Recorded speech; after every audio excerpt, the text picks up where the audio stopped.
Years, we are years.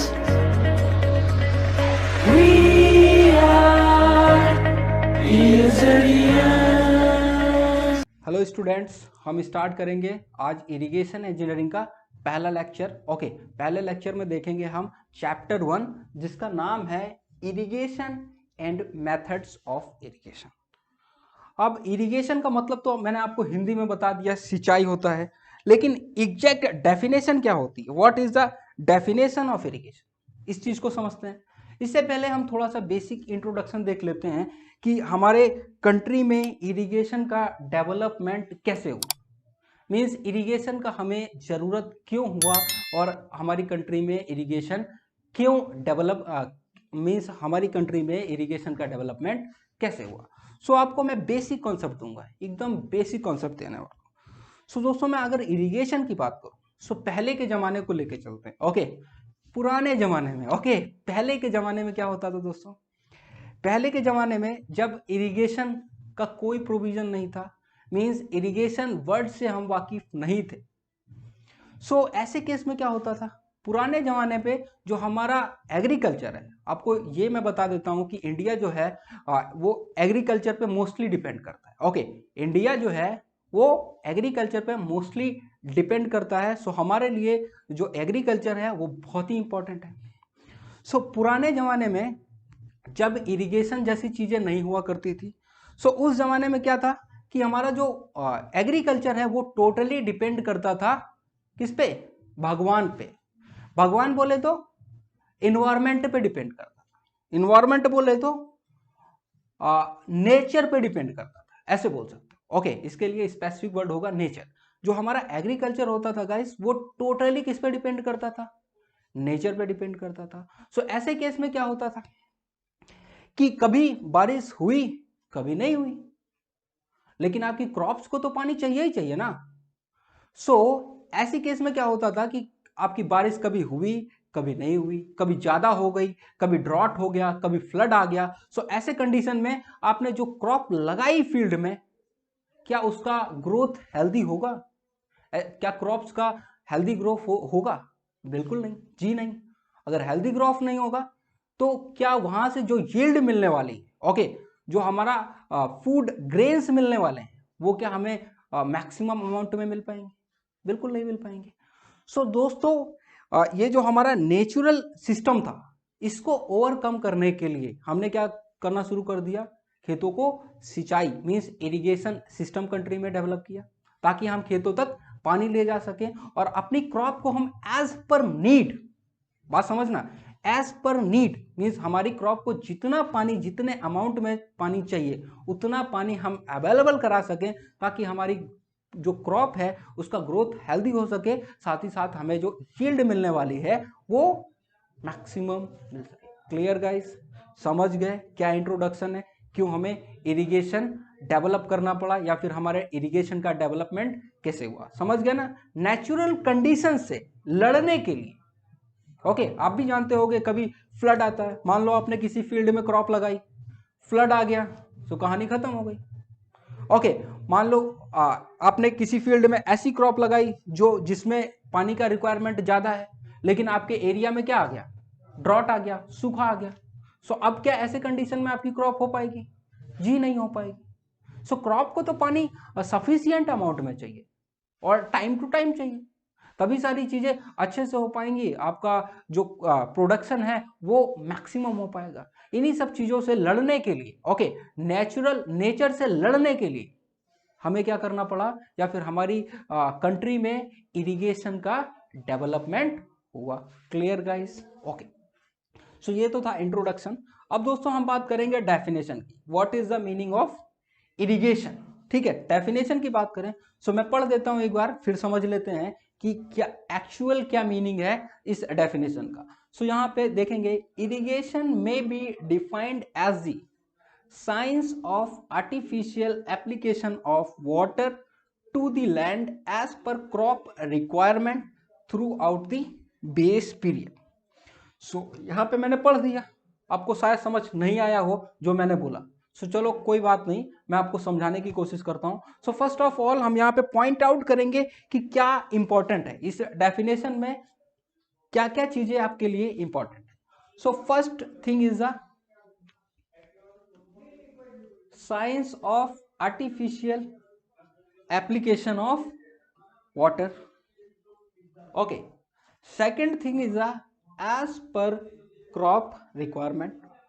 Third thing is the base period. Okay guys, so समझते हैं कि इस definition को कैसे हम डिफाइंड करेंगे या फिर हम इस डेफिनेशन को समझने की कोशिश करेंगे। So simple, late us suppose this is your field, ये आपका कोई फील्ड है। ओके, इसमें आपने क्रॉप लगा रखी है। ओके, ये आपका फील्ड है, इसमें आपने क्रॉप लगा रखी है। सो दोस्तों, क्या आप ऐसा करते हो क्या कि आपने एक बार पानी दे दिया और कहानी खत्म हो गई? क्या आप कभी ऐसा करते हो कि आपने क्रॉप लगाई और आपने एक बार अपने फील्ड को पानी दे दिया, कहानी खत्म हो गई हो? जी नहीं, ऐसा बिल्कुल भी नहीं होता है। So first of all base period का मतलब समझते हैं। सो बेस पीरियड का क्या मतलब होता है? मोटा मोटा, यहाँ पे हम मोटा मोटा बात करेंगे। Okay, base period crop period का एग्जैक्ट जो डेफिनेशन है वो आगे हम देखेंगे, बट यहाँ पे हम मोटा मोटा समझ लेते हैं बेस पीरियड क्या होता है। सिंपली हम अगर बात करें सोइंग से हार्वेस्टिंग, सोइंग समझते हो? सोइंग का मतलब होता है बोना, सोइंग का मतलब होता है बोना, और हार्वेस्टिंग का मतलब होता है कटाई। क्या होता है? कटाई। जो सोइंग से हार्वेस्टिंग तक का पीरियड होता है, इसको हम जनरली क्या बोलते हैं? Base period. सो ये जो आपका बेस पीरियड है, ये बेस पीरियड एक दो दिन का तो होता नहीं, करीब 1 महीने, 2 महीने, 3 महीने, अलग अलग क्रॉप्स के हिसाब से अलग अलग होता है। सो इस बेस पीरियड में आप कुछ टाइम, सर्टेन टाइम इंटरवल पे आप क्या करोगे? अपनी क्रॉप को पानी अप्लाई करोगे। ठीक है, समझ में आया base period. Second thing is as per crop requirement. जितना क्रॉप को पानी चाहिए, जितने अमाउंट में आपकी क्रॉप को पानी चाहिए, उसी अमाउंट में आप पानी को अप्लाई करोगे। एक्सेस अमाउंट में बिल्कुल अप्लाई नहीं करोगे। अगर आप एक्सेस अमाउंट में वाटर को अप्लाई करोगे तो ऐसे केस में क्या होगा? आपकी जो क्रॉप है उसकी ग्रोथ हेल्दी नहीं होगी। साथ ही साथ अगर आपकी क्रॉप हेल्दी ग्रो नहीं करेगी तो आपको जो यील्ड मिलने वाला है वो मैक्सिमम नहीं मिलने वाला है। तो मैंने क्या बोला? ये आपकी जो क्रॉप है, इस क्रॉप को as per crop requirement, okay, इस क्रॉप को क्रॉप के रिक्वायरमेंट से, रिक्वायरमेंट के हिसाब से जो आर्टिफिशियल, ओके, जो आर्टिफिशियल वाटर एप्लीकेशन का टेक्निक है, मींस कह सकते हो कि आप इस क्रॉप को जो आर्टिफिशियली वाटर देते हो, जो आर्टिफिशियली वाटर देते हो, इसी टेक्निक को हम क्या बोलते हैं? इरिगेशन। क्या बोलते हैं? इरिगेशन। बात समझ में आया दोस्तों क्या होता है इरिगेशन? एक बार फिर से मैं डिस्कस कर देता हूं। आपने क्रॉप लगाई, इस क्रॉप को time to time, okay, time to time as per crop requirement जो आप आर्टिफिशियल वाटर अप्लाई करते हो through wells, tubewells, canals, that process या फिर that technique is called as irrigation. I hope आपको समझ में आ गया होगा इरिगेशन क्या होता है। यहां पे इंपॉर्टेंट है आर्टिफिशियल। नेचुरल क्या होता है? आपकी रेन क्या है? नेचुरल है, नॉट आर्टिफिशियल। लेकिन आर्टिफिशियल क्या है? आपके जो कैनाल्स है, आपका वेल्स है, आपका ट्यूबवेल है, ये क्या है? Artificial. Okay, these are artificial sources. So अगर आप आर्टिफिशियल ढंग से किसी लैंड को as per crop requirement throughout the base period water apply करते हो, सो ऐसी टेक्निक को या फिर ऐसी साइंस को या फिर ऐसे मेथड को हम क्या बोलेंगे दोस्तों? इरिगेशन या फिर सिंचाई। आई होप क्लियर हो चुकी होगी आपको डेफिनेशन। आगे मूव करते हैं। सो आगे देखेंगे हम दोस्तों advantages and disadvantages. So first of all अगर हम बात करें एडवांटेजेस की, सो लिखा हुआ है advantages of irrigation. So irrigation के क्या क्या एडवांटेजेस हो सकते हैं? मींस अगर आप कहीं पे इरिगेट करते हो किसी फील्ड को या फिर किसी एरिया को, सो इस इरिगेशन के क्या क्या एडवांटेजेस हो सकते हैं? सो हम यहाँ पे वन बाय वन देखते हैं भाई। इरिगेशन से क्या होगा, पहला लिखा हुआ first is a increase in food production. कैसे भाई, फूड प्रोडक्शन इरिगेशन से कैसे इंक्रीज करेगा? सो सिंपल, मैंने बताया पुराने जमाने में क्या था, आपका जो भी एग्रीकल्चर था वो डिपेंड करता था नेचर पे, और नेचर प्रोबेबिलिटी पे डिपेंड करती है। बारिश हो भी सकता है, नहीं भी हो सकता है। हो गया तब तो अच्छा है कि आपकी क्रॉप हो गई, और नहीं हुई मीन्स आपका ड्रॉट आ गया, सूखा हो गया, तो आपकी क्रॉप कैसे ग्रो करेगी? नहीं हो पाएगी। तो यहां पे क्या है, एक तरीके की प्रोबेबिलिटी लग गई। ओके, लेकिन इरिगेशन से क्या हुआ, इरिगेशन का मतलब आपके पास पानी अवेलेबल है, through out the year available है एज पर क्रॉप रिक्वायरमेंट। सो यहाँ पे क्या होने वाला है कि जब आप अपने फील्ड में क्रॉप लगाई, इस क्रॉप को अगर आप सफिशिएंट अमाउंट में पानी दे पा रहे हो, सफिशिएंट अमाउंट में अगर आप पानी अप्लाई करते हो, ओके, थ्रू द इरिगेशन, सो यहां से क्या होगा, आपका फूड प्रोडक्शन इंक्रीज होगा। क्यों इंक्रीज होगा? क्योंकि आपकी क्रॉप का जो भी रिक्वायरमेंट है, वाटर का जो भी रिक्वायरमेंट है, वो फुलफिल हो रहा है, पूरी तरीके से फुलफिल हो रहा है। अगर आपकी क्रॉप का वाटर रिक्वायरमेंट पूरी तरीके से फुलफिल होता है, तो आपकी जो क्रॉप है वो हेल्दी ग्रो करेगी। अगर हेल्दी ग्रो करेगी तो जो आपको यील्ड मिलने वाला है वो मैक्सिमम मिलने वाला है। सो इरिगेशन से क्या कर सकते हो आप, फूड प्रोडक्शन को इंक्रीज कर सकते हो। क्लियर? अब बात करते हैं second thing is achieving optimum growth. मैंने बताया आपको कि अगर आप इरिगेट करोगे, सो अगर इरिगेशन से आपकी फसल को क्या होने वाला है, अच्छे से पानी मिलेगा, मीन्स जितना वाटर चाहिए आपकी क्रॉप को वो सफिशियंट अमाउंट में मिलेगा। अगर आपकी क्रॉप को सफिशियंट अमाउंट में वाटर मिलेगा, सो आप मुझे बताओ कि आपकी जो क्रॉप होगी उसकी ग्रोथ ऑप्टिमम होगी या नहीं? बिल्कुल होगी भाई। अगर आपकी क्रॉप की ग्रोथ ऑप्टिमम होगी, ओके, आपकी क्रॉप की ग्रोथ अगर ऑप्टिमम होगी, तो यहां से कह सकते हो आपका फूड प्रोडक्शन जो होगा वो मैक्सिमम होगा। ओके, क्या होगा? मैक्सिमम होगा। सो यहां पे हम एक कर्व देख लेते हैं कि हमारा कर्व कैसे बनता है आपका फूड प्रोडक्शन या फिर कह सकते हो यील्ड और वाटर कंटेंट के बीच में। सो सिंपली देखेंगे, late us suppose this is x axis. X axis पे मैं दिखाऊंगा वाटर सप्लाइड, क्या दिखाऊंगा? Water supplied. और वाई एक्सिस पे मैं दिखाऊंगा यील्ड। यील्ड समझते हो ना, उत्पन्न, कितना पैदा कर रहे हो, पैदावार। सो दोस्तों अगर मैं बात करूं water supplied versus yield curve की, सो आपका जो water supplied versus yield curve होता है वो कुछ इस तरीके से होता है। ठीक है, this is the optimum, this is the optimum water content या फिर वाटर सप्लाइड, और करस्पॉन्डिंग जो यील्ड आएगी वो क्या मिलने वाली है दोस्तों? मैक्सिमम। ये क्या हो जाएगा? Optimum, optimum water supplied. So ऐसा कर्व दोस्तों आपने देखा होगा सॉइल मैकेनिक्स में या फिर सॉइल इंजीनियरिंग में, वहां पे ओएमसी वर्सेस ड्राई डेंसिटी का कर्व होता है। सो सेम यहां पे आपको इरिगेशन इंजीनियरिंग में यील्ड वर्सेस वाटर सप्लाई का कर्व देखने को मिलेगा। ये कर्व क्या कहता है, इस चीज को समझेंगे। इस कर्व में एक ही ऐसा पॉइंट है, this point, late us suppose this point, late us suppose this point. अगर आप अपनी क्रॉप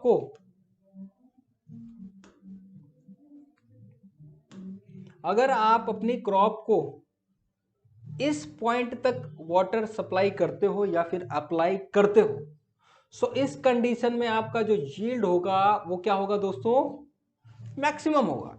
लेकिन अगर आप इस ऑप्टिमम मॉइस्चर कंटेंट से वाटर कम अप्लाई करते हो, ओके, समझना, ध्यान देना, अगर आप इस ऑप्टिमम मॉइस्चर कंटेंट से वाटर कम अप्लाई करते हो, सो इस कंडीशन में क्या है, देख सकते हो आपका कर्व डिक्रीज हो रहा है, मींस आपकी यील्ड जो होगी वो क्या करेगी? डिक्रीज करेगी। क्या करेगी? डिक्रीज करेगी। फर्दर अगर बात करें या फिर अदर हैंड देखें, अगर आप ऑप्टिमम मॉइस्चर कंटेंट से पानी ज्यादा देते हो, मींस एक लेवल से अपनी क्रॉप को पानी ज्यादा देते हो, सो उस कंडीशन में क्या है, उस कंडीशन में भी आपका जो यील्ड होगा वो डिक्रीज करेगा। आई होप आपको समझ में आया होगा। सो आपका जो वाटर होना चाहिए वो ऑप्टिमम होना चाहिए, तभी आपको यील्ड मैक्सिमम मिलेगा। अगर आपका water content optimum water content से कम होगा तो उस कंडीशन में भी आपको यील्ड कम मिलेगा, डिक्रीज हो जाएगा। और अगर आपने वाटर एक लेवल से ज्यादा प्रोवाइड कर दिया है अपनी क्रॉप को, तो इस केस में आपका जो वाटर होगा जो आपका यील्ड होगा वो क्या हो जाएगा, डिक्रीज हो जाएगा। ऐसा क्यों हो रहा है, ऐसा क्यों कि भाई एक लेवल से पानी कम दे रहे हैं सो यील्ड उस केस में भी डिक्रीज कर रहा है, एक लेवल से पानी ज्यादा दे रहे हैं सो यील्ड क्यों डिक्रीज कर रहे हैं। तो दोस्तों मैं आपको क्लियरली यहां पे मेंशन करता हूं कि इस पॉइंट पे अगर आप वाटर एक लेवल अपनी क्रॉप को, अगर आप क्रॉप को वाटर एक लेवल से मींस ऑप्टिमम मॉइस्चर कंटेंट से कम देते हो, तो इस केस में क्या हुआ, वाटर की स्कैरिसिटी हो गई, मींस आपकी खेत में आपके फील्ड में वाटर की कमी हो गई। अगर आपके फील्ड में वाटर की कमी हो गई सो इस केस में क्या आपका प्लांट हेल्दी ग्रो कर पाएगा, नहीं कर पाएगा। अगर आपके प्लांट का ग्रोथ हेल्दी नहीं हुआ सो उस केस में क्या होगा, आपका यील्ड भी मैक्सिमम नहीं मिलेगा। क्लियर। अगर हम यहाँ पे फर्दर दूसरी बात करें, सो अगर आप इस ऑप्टिमम मॉइस्चर कंटेंट से वाटर ज्यादा देते हो, ओके, इस केस में आप यहाँ पे क्या दिख रहा है आपको कि यील्ड आपका क्या हो रहा है, रिड्यूस हो रहा है। क्यों ऐसा हो रहा है दोस्तों, आपने क्रॉप में ज्यादा पानी लगा दिया। अगर आपने क्रॉप में ज्यादा पानी डाल दिया तो वहां पे क्या हो जाएगा, वाटर लॉगिंग जैसा कंडीशन हो जाएगा, मींस वाटर जो आपके फील्ड में है वाटर भरा रह जाएगा, जिससे क्या होगा, आपके प्लांट को एरिएशन नहीं मिल पाएगा। अगर एरिएशन नहीं होगा, सफिशियंट अमाउंट में एरिएशन नहीं होगा, सो वहां पे नाइट्रोजन फिक्सिंग बैक्टीरिया जो होगा वो भी हेल्दी ग्रो नहीं कर पाएगा। ठीक है, अगर आपका नाइट्रोजन फिक्सिंग बैक्टीरिया ग्रो नहीं कर पाया तो आपका प्लांट नाइट्रोजन फिक्स नहीं कर पाएगा। अगर आपका प्लांट नाइट्रोजन फिक्स नहीं कर पाएगा तो उस केस में क्या होगा, आपका यील्ड जो होगा वो रिड्यूस हो जाएगा। क्लियर, आई होप आपको समझ में आ गया होगा। ओके गाइस, सो आगे बढ़ते हैं। नेक्स्ट पॉइंट या फिर नेक्स्ट एडवांटेज क्या है, नेक्स्ट एडवांटेज में बोला गया है एलिमिनेशन ऑफ मिक्स क्रॉपिंग। पहले तो यहां पे हम मिक्स क्रॉपिंग को समझते हैं, what is the meaning of mix cropping. So कोई बताएगा मुझे what is the meaning of mix cropping. तो दोस्तों अगर मैं बात करूं मिक्स क्रॉपिंग की, सो सिंपल मिक्स क्रॉपिंग का क्या मतलब होता है, एक टाइम पे एक से ज्यादा अगर क्रॉप सेम फील्ड में लगाते हो, किसी एक फील्ड में एक टाइम पे एक से ज्यादा अगर क्रॉप लगाते हो, सो ऐसी क्रॉपिंग पैटर्न को हम क्या बोलते हैं दोस्तों, मिक्स क्रॉपिंग। एग्जांपल के लिए late us suppose this is your field.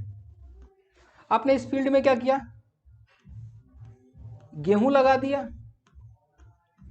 Okay, क्या किया, गेहूं लगा दिया, साथ ही साथ आपने यहां पे चने की भी फसल लगा दी।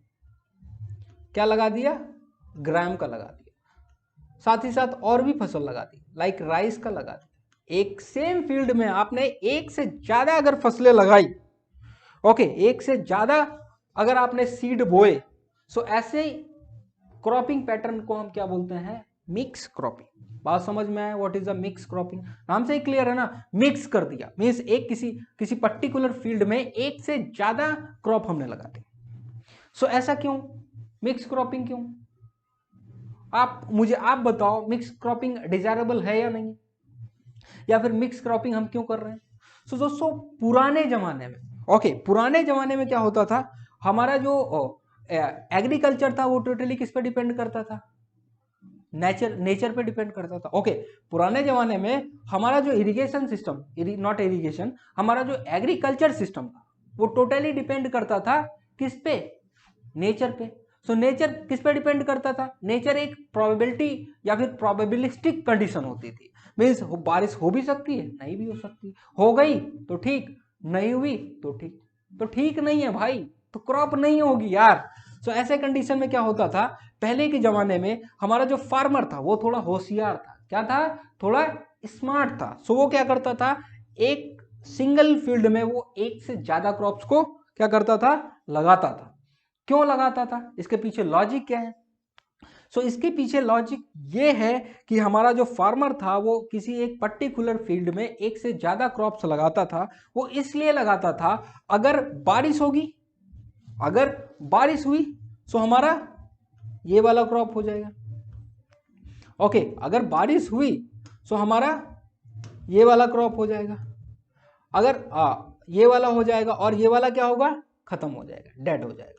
और अगर बारिश नहीं हुई तो इस कंडीशन में हमारा दूसरा क्रॉप खत्म हो जाएगा और हमारा ग्राम वाला क्रॉप क्या हो जाएगा, उत्पन्न हो जाएगा, या फिर हमें कुछ यील्ड मिल जाएगा। सो ऐसा करने से क्या हुआ, ऐसा करने से एटलीस्ट हमें कुछ तो मिला, ना मिलने से अच्छा है हमें कुछ मिला। भाई क्या हुआ, बारिश हो गया सो वीट हो गया, सॉरी बारिश हो गया सो राइस मिल गया, क्या मिल गया, राइस मिल गया। और बारिश नहीं हुआ सो हमें क्या मिल जाएगा दोस्तों, वीट मिल जाएगा। मीन्स एक सीजन में कुछ तो मिला, भाई कुछ मिला, ना मिलने से अच्छा है कि कुछ तो मिल रहा है हमें। दैट प्रोसेस या फिर that cropping pattern is called as mix cropping. So आपको मैं यहां पे क्लियरली बोलता हूं कि मिक्स क्रॉपिंग डिजायरेबल नहीं है। क्यों डिजायरेबल नहीं है भाई, हर एक क्रॉप का एक स्पेसिफिक टाइम है, साथ ही साथ स्पेसिफिक अमाउंट में, या फिर हर एक क्रॉप को अलग अलग अमाउंट में पानी भी चाहिए। ओके, अगर आप वीट और राइस को साथ लगाते हो तो क्या ये डिजायरेबल होगा, बिल्कुल नहीं होगा भाई। राइस को अलग अमाउंट में पानी चाहिए, वीट को अलग अमाउंट में पानी चाहिए। सो ये तो डिजायरेबल नहीं हुआ, ये तो एक गड़बड़ कॉम्बिनेशन हो गया। लेकिन ऐसा करते थे क्योंकि पहले के जमाने में हमारा जो इरिगेशन था वो टोटली नेचर पे डिपेंड करता था।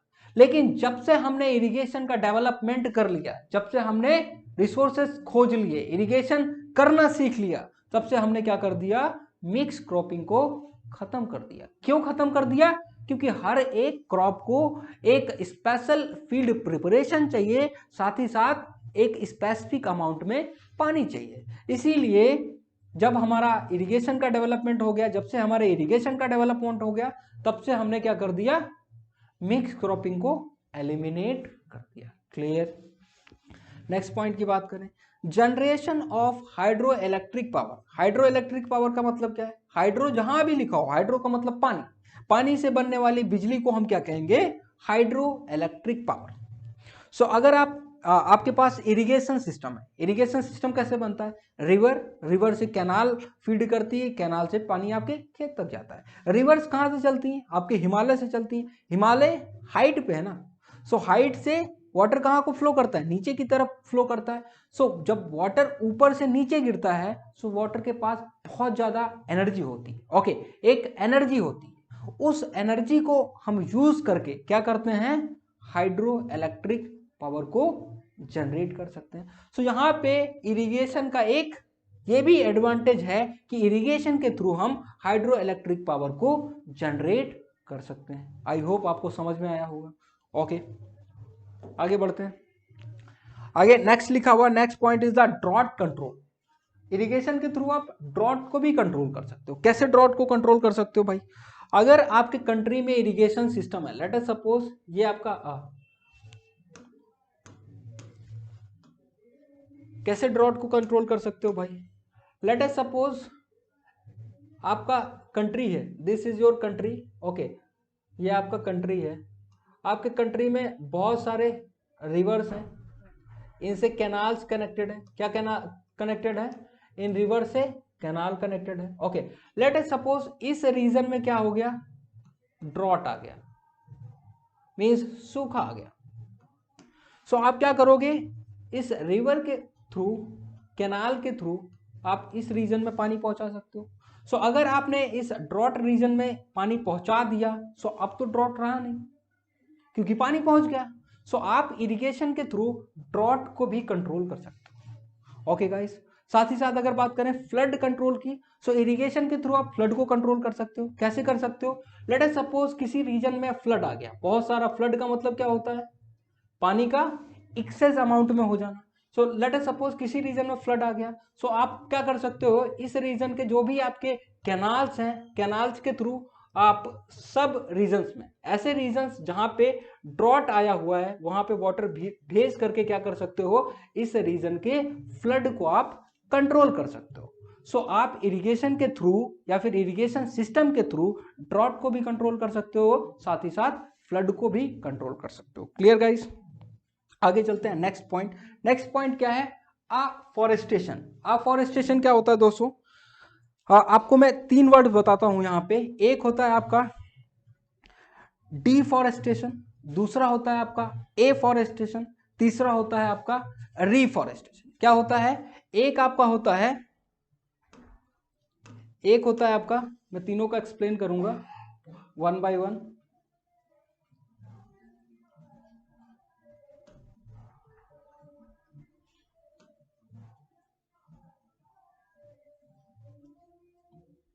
ठीक है, यहां पे देखेंगे हम जरा। पहले तो हम समझते हैं एफॉरेस्टेशन।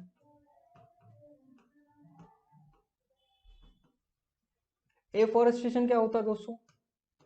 एफॉरेस्टेशन का सिंपल मीनिंग होता है जंगल लगाना। अगर आप किसी एरिया में जंगल लगाते हो तो आप क्या कहते हो? एफॉरेस्टेशन। दूसरा वर्ड होता है डिफॉरेस्टेशन। डिफॉरेस्टेशन, ये डिफॉरेस्टेशन क्या होता है दोस्तों? अगर आप किसी एरिया के जंगल को काटते हो तो क्या बोलेंगे? ऐसे प्रोसेस को हम बोलते हैं डिफॉरेस्टेशन। एक तीसरा वर्ड होता है रिफॉरेस्टेशन। ये रिफॉरेस्टेशन क्या होता है दोस्तों?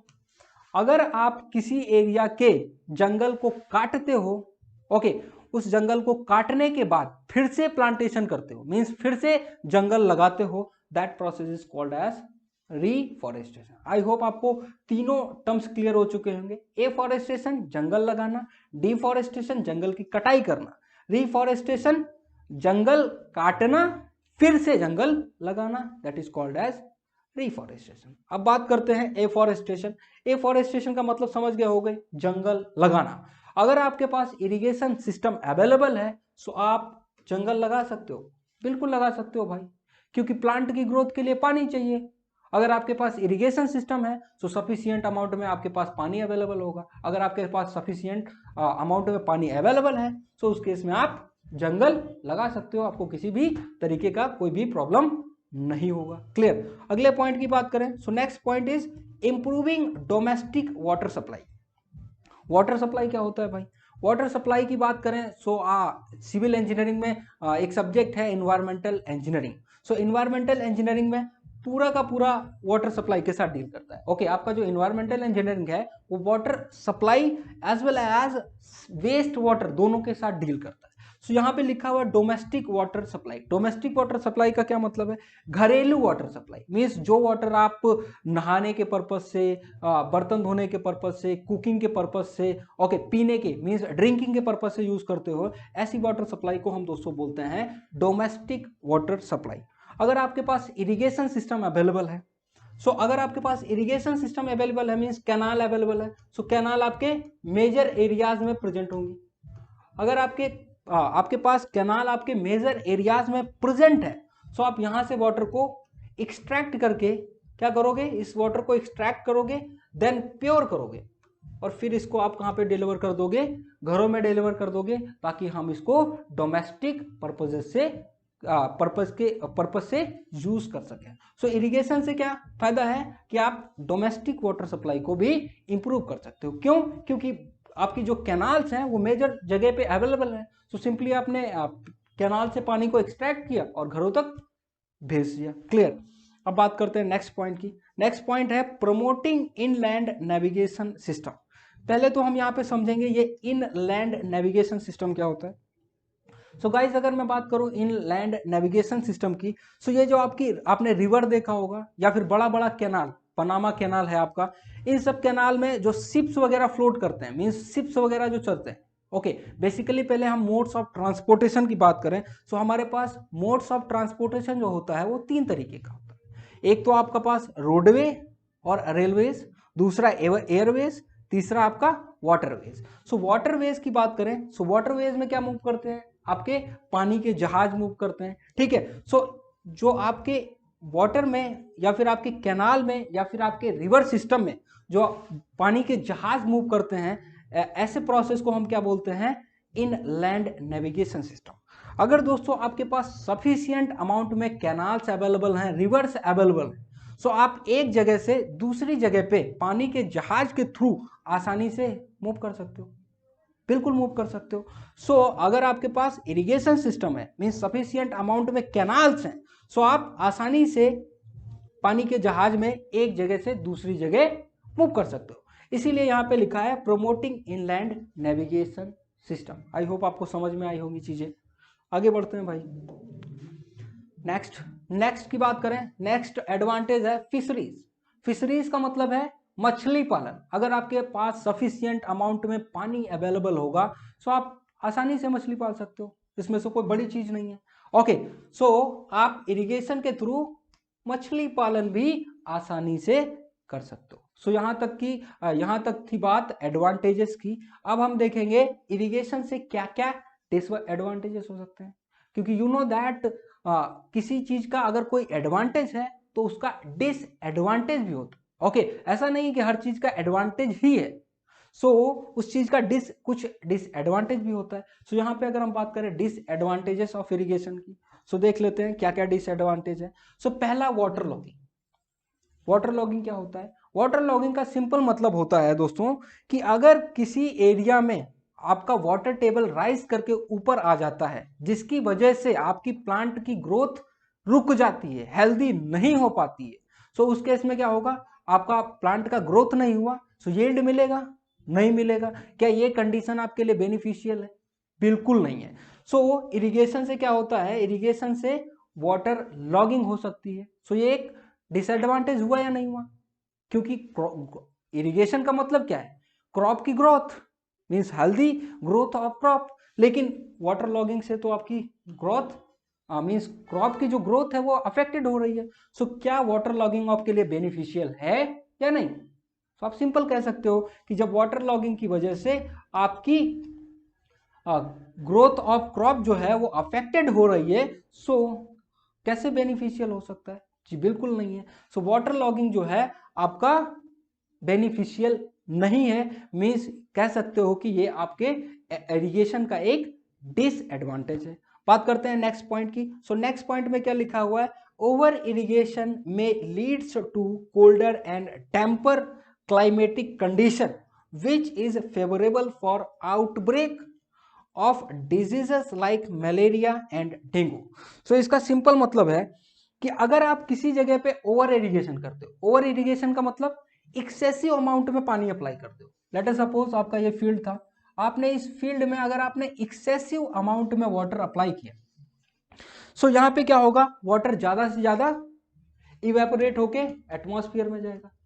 अब अगर वाटर ज्यादा से ज्यादा इवेपोरेट होके एटमॉस्फेयर में जाएगा, सो ह्यूमिडिटी क्या होगा, बढ़ेगा। अगर ह्यूमिडिटी बढ़ेगा, सो आप मुझे बताओ कि वहां पे आपके एनवायरनमेंट में कोल्डर और temperate condition means climatic condition create होंगी या नहीं? बिल्कुल होंगी, क्योंकि आपने यहाँ पे बहुत ज्यादा अमाउंट में पानी अप्लाई किया हुआ है। और आपको ये बात तो बिल्कुल पता होगी, जहां पे कोल्डर और डैम्पर क्लाइमेटिक कंडीशन होती है वहां पे बीमारी फैलने का चांसेस बहुत ही ज्यादा होता है, ये आपको पक्का पता होगा। सो अगर आपने किसी फील्ड में एक्सेस अमाउंट में पानी अप्लाई कर दिया है, सो वहां पे क्या होने वाला है, आपका जो एटमॉस्फेयर है या फिर आपका क्लाइमेट जो है वो कोल्डर और डैम्पर होने वाला है। अगर आपका क्लाइमेट कोल्डर और डैम्पर हुआ, तो उसकी वजह से क्या हो जाएंगी, उस रीजन में जहां पे आपने हैवी इरिगेशन किया हुआ उस रीजन में डिजीजेस जनरेट हो जाएंगी like malaria and dengue. Clear? I hope आपको सारे पॉइंट्स क्लियर होंगे। ओके, आगे मूव करते हैं। Next and last point of disadvantages. So last point में क्या बोला गया है, over irrigation may leads to seepage of nitrates in the ground water table which is harmful for consumption. So इसका क्या मतलब है भाई, let us suppose this is your field. इस फील्ड में आपने क्या किया, एक्सेस अमाउंट में पानी लगाया। अगर आपने एक्सेस अमाउंट में पानी लगाया, सो इस वाटर का कुछ पोर्शन इवेपोरेट हो जाएगा, ठीक है। इवेपोरेशन की वजह से क्या होगा, पहले मैंने एक्सप्लेन किया कि आपकी जो क्लाइमेटिक कंडीशन होंगी वो कैसी होंगी, कोल्डर और डैम्पर टाइप की होंगी, जिससे बीमारियां फैल सकती हैं। दूसरा क्या होगा, इवेपोरेशन के साथ साथ आपका वाटर इनफिल्ट्रेट भी करेगा। क्या करेगा, इनफिल्ट्रेशन भी होगा, ओके, इनफिल्ट्रेशन भी होगा। यू नो दैट अगर आपने अपने खेत में पानी लगाया, सो खेत में आपके नाइट्रोजन प्रेजेंट होता है, क्योंकि आप खेत में खाद डालते हो, सो खाद में क्या होता है, नाइट्रोजन होता है। सो आपके खेत में नाइट्रोजन पहले से प्रेजेंट है, आपने यहाँ पे पानी अप्लाई किया, सो आपके जो खेत का फील्ड का फर्टिलाइजर था यानी कि नाइट्रोजन था, वो वाटर से मिक्स हो गया, वाटर से मिक्स करके कहाँ चला गया, ग्राउंड वाटर में। लेट अस सपोज इनफिल्ट्रेट होके कहाँ चला गया, ग्राउंड वाटर में। सो ग्राउंड वाटर में चला गया, सो ग्राउंड वाटर में क्या प्रेजेंट हो गया, नाइट्रेट, क्या प्रेजेंट हो गए, नाइट्रेट प्रेजेंट हो गए। और आप इस ग्राउंड वाटर को यूज करते हो किसके पर्पज से, ड्रिंकिंग पर्पज से, ओके, ड्रिंकिंग पर्पज से यूज करते हो। सो अगर इस ग्राउंड वाटर को यूज करोगे जिसमें नाइट्रेट्स प्रेजेंट हैं, सो आप मुझे बताओ आप बीमार होगे या नहीं। सो बिल्कुल बीमार होगे। कौन सी बीमारी होती है, अगर आपके पीने के पानी में नाइट्रेट्स या फिर नाइट्रेट्स प्रेजेंट है, सो आपको एक बीमारी होगी जिसका नाम होता है ब्लू बेबी डिजीज। क्या नाम होता है, blue baby disease. This is a very famous disease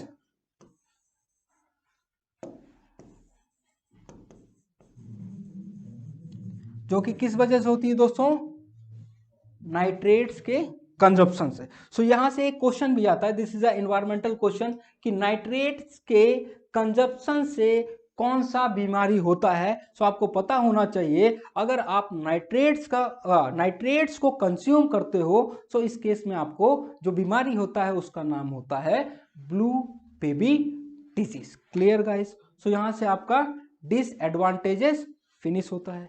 आगे मूव करते हैं दोस्तों, देखेंगे next topic, types of irrigation. Types का मतलब किस किस तरीके से हम अपने फील्ड्स में पानी को अप्लाई कर सकते हैं। सो देखेंगे टाइप्स ऑफ इरिगेशन की अगर बात करें, तो हमारे पास दो टाइप का मेनली जो होता है, दो टाइप का इरिगेशन होता है। First is the surface irrigation and second is the sub surface irrigation. So अगर मैं बात करूं सरफेस इरिगेशन की, सो सरफेस इरिगेशन क्या होता है दोस्तों, लेट अस सपोज ये आपका फील्ड था, दिस इज ग्राउंड। ग्राउंड को मैं इस तरीके से दिखाऊंगा, ठीक है, ध्यान रखना, इस तरीके से ग्राउंड को दिखाऊंगा। और जब भी वाटर टेबल दिखाना होगा, सो मैं ऐसे, दिस इज वाटर टेबल, और ग्राउंड को मैं इस तरीके से दिखाऊंगा, ठीक है, दिस इज ग्राउंड। ग्राउंड है, सो सॉइल यहाँ पे प्रेजेंट होगी ना, सॉइल प्रेजेंट होगी। सो यहाँ पे मैं डिस्कस कर रहा हूं आपको सरफेस इरिगेशन। सरफेस इरिगेशन का क्या डेफिनेशन होता है दोस्तों, अगर आप ग्राउंड पे डायरेक्टली वाटर को अप्लाई करते हो, ओके, क्या मैंने बोला, अगर आप ग्राउंड पे डायरेक्टली वाटर को अप्लाई करते हो, सो ऐसे इरिगेशन को हम क्या बोलते हैं, सरफेस इरिगेशन। क्या बोलेंगे दोस्तों, सरफेस इरिगेशन। दूसरी तरफ अगर बात करें सब सरफेस इरिगेशन की, सो सब सरफेस इरिगेशन क्या होता है, late us suppose this is your ground, this is your ground, let us suppose this is your plant। यहां पे क्या कर रखा है, सब सरफेस इरिगेशन की बात करें, तो दोस्तों यहां पे आप वाटर को डायरेक्टली ग्राउंड पे अप्लाई ना करके आप क्या करते हो, डायरेक्टली प्लांट की रूट जोन में वाटर को अप्लाई करते हो। सो ऐसे प्रोसेस को हम क्या बोलते हैं, सब सरफेस इरिगेशन। क्लियर। यहां पे क्या है, सब सरफेस में हम ग्राउंड पे नहीं अप्लाई करेंगे, ओके, ग्राउंड पे वाटर को हम अप्लाई नहीं करेंगे, यहाँ पे डायरेक्टली हम क्या करेंगे, प्लांट की रूट जोन में पानी को अप्लाई करेंगे। सो अगर हम डायरेक्टली प्लांट की रूट जोन में वाटर को अप्लाई करते हैं, सो ऐसे मेथड को हम बोल देते हैं सब सरफेस इरिगेशन। ओके गाइस, अब यहाँ पे देख लेते हैं कि सरफेस इरिगेशन के और टाइप्स हैं, फर्दर टाइप्स हैं या फिर सब टाइप्स कह सकते हो। सो पहला टाइप होता है सब सरफेस इरिगेशन का फ्लो इरिगेशन, दूसरा होता है लिफ्ट इरिगेशन। आगे चलते हैं भाई, आगे देखते हैं सरफेस इरिगेशन। देख लेते हैं यहाँ पे सरफेस इरिगेशन का डेफिनेशन लिखा हुआ है। सो पहले पढ़ेंगे और मैंने एक्सप्लेन तो कर दिया है, फिर से मैं एक्सप्लेन कर दूंगा। बोला गया है, क्या बोला गया है, in this method water is applied at soil surface. देखो लिखा हुआ है एट सॉइल सरफेस, मीन्स आपका फील्ड है, इस फील्ड में आपने डायरेक्टली वाटर को कहां पे अप्लाई किया हुआ है, ग्राउंड पे। अगर आप वाटर को डायरेक्टली ग्राउंड पे अप्लाई करते हो सो ऐसे मेथड को हम क्या बोल देते हैं दोस्तों, surface irrigation. I hope clear हो चुका होगा आपको कि what is the meaning of surface irrigation. अब मैंने बोला था आपको कि आपके सरफेस इरिगेशन के फर्दर सब टाइप्स हैं। सो पहला क्या है, फ्लो इरिगेशन। फ्लो नाम से ही क्लियर है क्या होता है फ्लो। दोस्तों अगर आप किसी रीजन में bye the action of gravity water apply करते हो सो ऐसे इरिगेशन को या फिर ऐसे मेथड ऑफ इरिगेशन को हम क्या बोलते हैं दोस्तों, फ्लो इरिगेशन। डेफिनेशन देखेंगे क्या बोला गया है, when the water is available at such a height that it can be directly applied to the land by the action of gravity. तो यहां पे आप देख सकते हो मेंशन है कि क्या बोला गया है, अगर आपका वाटर कुछ हाइट पे है और आप इस हाइट से वाटर को क्या करते हो, अपने फील्ड में डायरेक्टली अप्लाई करते हो bye the action of gravity, means किसी भी तरीके का कोई भी मैकेनिकल मींस आप यूज नहीं करते हो। सो ऐसे इरिगेशन के प्रोसेस को या फिर ऐसे मेथड को हम बोलते हैं फ्लो इरिगेशन। फ्लो इरिगेशन का एग्जाम्पल की मैं बात करूं सो सिंपल, रिवर्स होती हैं, रिवर सुना होगा। रिवर कहां से फ्लो करती हैं, हिमालय से फ्लो करती हैं। हिमालय का हाइट ज्यादा है भाई। सो लेट अस सपोज ये हिमालय का हाइट है, ये आपका फील्ड है। सो रिवर से कहां पानी गया, दिस इज रिवर, रिवर से कैनाल में पानी गया, कैनाल से आपके फील्ड में पानी गया। सो सिंपली आपने देखा कि जब आप कैनाल के थ्रू अपने फील्ड में पानी लगाते हो, ओके, जब आप किसी कैनाल के थ्रू आप किसी फील्ड में वाटर अप्लाई करते हो सो आपको, आपने देखा होगा कि किसी तरीके का कोई भी आप मैकेनिकल मींस नहीं यूज करते हो, मींस किसी भी तरीके का आप पंप या फिर ट्यूबवेल नहीं यूज करते हो। जो वाटर का फ्लो होता है वो ग्रेविटी एक्शन से खेत तक पहुंचे। अगर वाटर ग्रेविटी एक्शन से मींस किसी भी तरीके के मैकेनिकल मींस के बिना ग्रेविटी एक्शन से आपके खेत तक पहुंच जाए, that irrigation is called as flow irrigation. I hope clear हो चुका होगा what is the meaning of flow irrigation. आगे बढ़ते हैं भाई। Next is the lift irrigation. Lift क्या है, नाम से ही क्लियर हो रहा है, लिफ्ट का मतलब खींचना। अब भाई यहाँ पे क्या कर रहे हैं, इरिगेशन कर रहे हैं, तो यहाँ पे पानी को खींच रहे हैं। पानी को कैसे खींच सकता है भाई, ऑब्वियस है, पंप्स या फिर ट्यूबवेल्स के थ्रू। सो यहाँ पे डेफिनेशन क्या है, in this method water is lifted up by some mechanical means such as pumps and tubewells. Clear. अगर आप किसी फील्ड में ट्यूबवेल्स और पंप्स के थ्रू, ओके, ट्यूबवेल्स या फिर पंप्स के थ्रू पानी अप्लाई करते हो, मींस वाटर को अप्लाई करते हो, सो ऐसे मेथड को हम बोलेंगे lift irrigation. I hope clear हो चुका होगा। ओके आगे बढ़ते हैं भाई। Next is the sub surface irrigation. पहले भी आपको मैं एक्सप्लेन कर चुका हूं, एक बार डेफिनेशन हम देखेंगे क्या लिखा हुआ है, in this method water does not wets the soil surface. यहां पे मैं अंडरलाइन करेंगे, not wets the soil surface, जैसा कि मैंने बताया था आपको। आगे क्या है, does not wets the soil surface and is made available to the plants by capillary action. इसका क्या मतलब है, इस मेथड में आपका जो वाटर होता है वो सॉइल सरफेस को वेट नहीं करता है, मींस गीला नहीं करता है। सो फिर कैसे इरिगेट करते हैं, सो यहां पे हम क्या करते हैं, प्लांट की जो रूट्स होती हैं उसमें डायरेक्टली वाटर को अप्लाई करते हैं। कैसे, डायरेक्टली। और हमारा जो प्लांट होता है वो कैपिलरी एक्शन से इस पानी को यूज कर पाता है for the healthy growth. Clear guys. So I hope आपको सारी चीजें क्लियर हो चुकी होंगी कि what is the introduction of irrigation, definition क्या है, एडवांटेजेस क्या होते हैं, डिसएडवांटेजेस क्या होते हैं, टाइप्स ऑफ इरिगेशन क्या होता है। आई होप सारी चीजें आपको बढ़िया से क्लियर हो चुकी हैं। Okay guys, so thank you class, अगले लेक्चर में मिलते हैं। Thank you guys.